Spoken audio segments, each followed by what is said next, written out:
I used to think the worst thing that could happen on a first date was awkward silence. After this night, I realized awkward silence is actually a pretty good outcome. About 20 minutes into our first date, some guy I had never seen before sat down at our table without asking. She obviously knew him.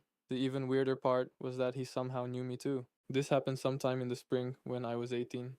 At the time, I had been texting this girl from Instagram for about 2 weeks. Let's call her Teresa. It started completely normally. We followed each other. She replied to one of my stories. Then we started talking. And after a few days, we decided to meet up. Teresa seemed completely normal over text. She wasn't replying every second, but she also wasn't the type to disappear for 3 business days before answering. We also had pretty similar humor, so I figured that even if nothing came out of it, at least the date probably wouldn't be a complete disaster. Which, by the way, is exactly the kind of thing you should never say before going somewhere. We agreed to meet at this restaurant about 10 minutes from the city center. It wasn't anything expensive or overly romantic, just somewhere you could get food, have a drink, and actually hear the person sitting across from you. I got there about 5 minutes before her, sat down, and probably checked my phone 4 times to make sure she hadn't suddenly texted me saying she wasn't coming. She hadn't. A few minutes later, she showed up, and honestly, the beginning went really well. For the first few minutes, we just talked about random stuff school, getting our driver's licenses, where we wanted to travel during the summer, and some people we both kind of knew. There wasn't even that classic uncomfortable silence where both people just take a drink and pretend the inside of their glass is suddenly extremely interesting. I was actually starting to think I had finally gone on a date that wouldn't become a story I'd tell my friends later. About 20 minutes in, I noticed Teresa looking toward the entrance a few times. At first, I didn't think anything of it. Obviously, people look around when somebody walks into a restaurant, but then she looked over there for probably the third time in 2 minutes. So I asked her if she was waiting for somebody. She said no, she was just looking around. About a minute later, the door opened and some guy walked inside. He looked across the restaurant directly at our table, smiled, and started walking toward us. At this point, I was expecting the normal situation where he would just say hi to Teresa because they happened to know each other. Instead, he walked up to our table, put his jacket on the empty chair next to us, and said something like, "So, have you guys ordered yet?" I just looked at him. I was genuinely wondering if I had somehow missed something important during the last 30 seconds. Teresa gave this slightly nervous laugh and told me that this was her friend, Victor. Victor was exactly the type of person who could meet you for 5 minutes and immediately start talking to you like you had known each other since elementary school. Which can be nice sometimes. Maybe not so much during your first date. I asked Teresa if the plan wasn't supposed to be just the two of us. She said something like, yeah, obviously, he's only staying for a little bit. At that point, I figured maybe he was already nearby, wanted to say hi, and would leave in 5 minutes. I could survive that. Victor ordered a drink. That was when I realized 5 minutes probably wasn't happening. He sat directly next to Teresa and started asking me questions. Where I went to school, what I did in my free time, whether I played soccer, where I lived. It was weird because suddenly I didn't feel like I was on a date anymore. I felt like I had accidentally walked into a job interview, except the recruiter was an 18-year-old guy drinking Coke. Then the first thing happened that actually started bothering me. We were talking about food when Victor suddenly said, "You're the guy who doesn't eat mushrooms, right?" I looked at him and said yes, but I had absolutely no idea how he knew that. Teresa laughed and said she must have told him at some point. At the time, I didn't think it was that strange. If you've been texting someone for 2 weeks, it makes sense that they might tell their friends a few things about you. So we kept talking. But about 10 minutes later, we started talking about getting our licenses. And I mentioned this one driving lesson where I almost went through an intersection on orange because I had completely stopped listening to my instructor. Victor immediately said, "Oh, yeah, wasn't that when you said your instructor just stared at you for like a minute afterward?"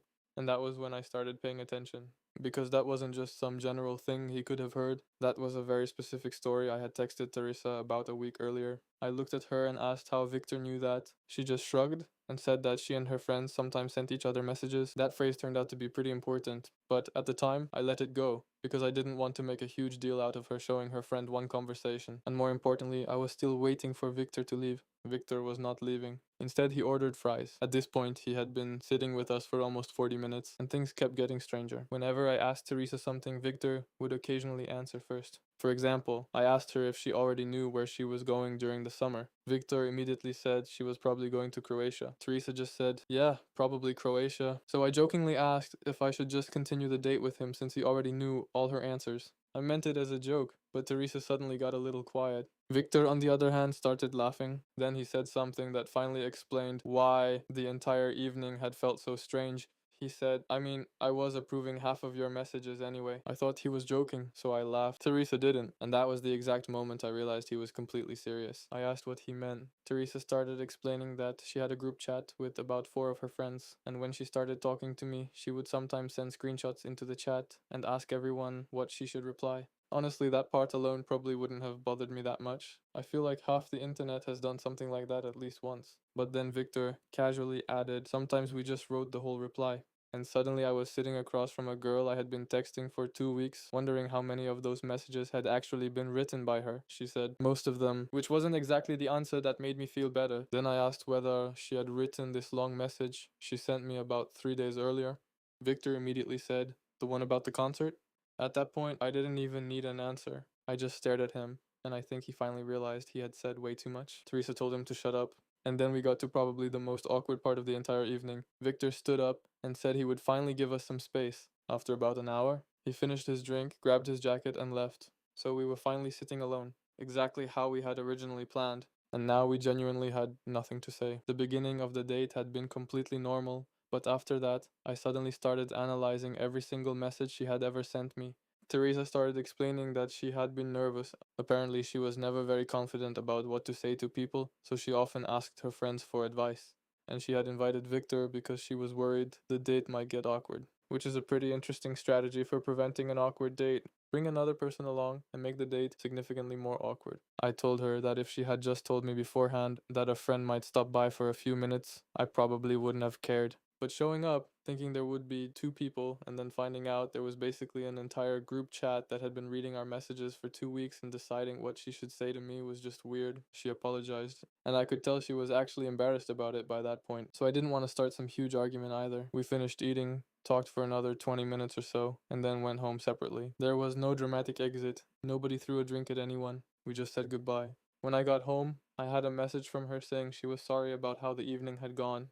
Then, about a minute later, she sent another message. She said, and I actually wrote this one myself. I'll admit that was pretty funny. We kept texting for a few more days, but we never went on a second date. Not because she was a bad person or anything. It was just that every time she sent me a longer message after that, I pictured 4 people sitting in a group chat, voting on whether she should send me a smiley face. About a month later, I randomly saw her again at a party.